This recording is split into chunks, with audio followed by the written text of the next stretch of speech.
কুম আজকে লাউ দিয়ে চিকেন বানাবো।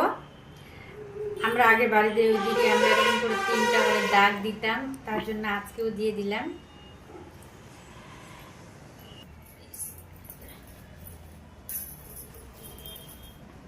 একদম কচি লাউ, দেখো বীজ বের হয় নাই এখনো। তেল দিয়ে দিলাম, গরম মশলা দিয়ে দিলাম, গোটা গরম মশলা, পেঁয়াজ দিয়ে দিলাম,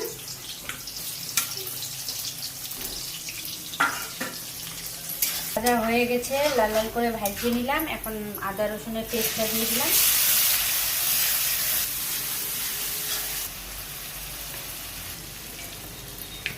লবণ সবকিছু দিয়ে দিয়েছি।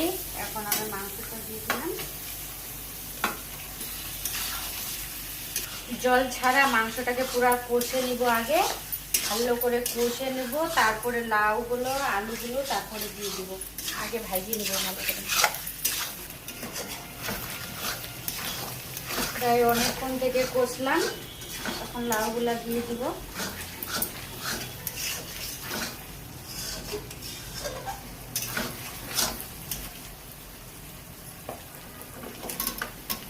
লাউ দিয়ে দিলাম, আলুও দিয়ে দিলাম। এখন আবার কষবো। কে কে লাউ দিয়ে চিকেন খেয়েছো কমেন্টে জানাও।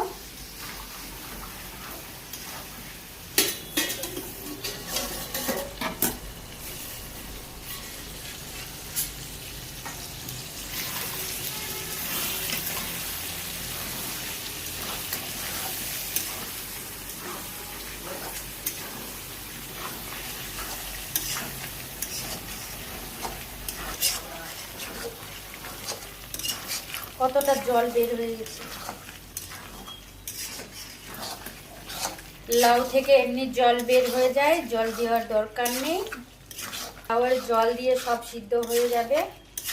দেখো তো চিকেন লাউ দিয়ে অনেকক্ষণ থেকে কষলাম, তেল বের হয়ে গেছে। দেখো এখন আমি জল দিয়ে দিব,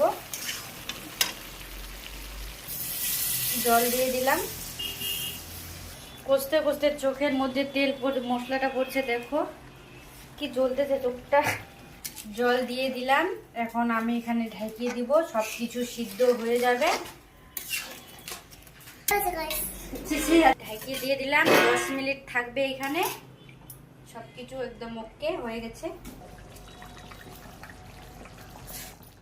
সিদ্ধ হয়ে গেছে, সিদ্ধ হয়ে গেছে আলুগুলো।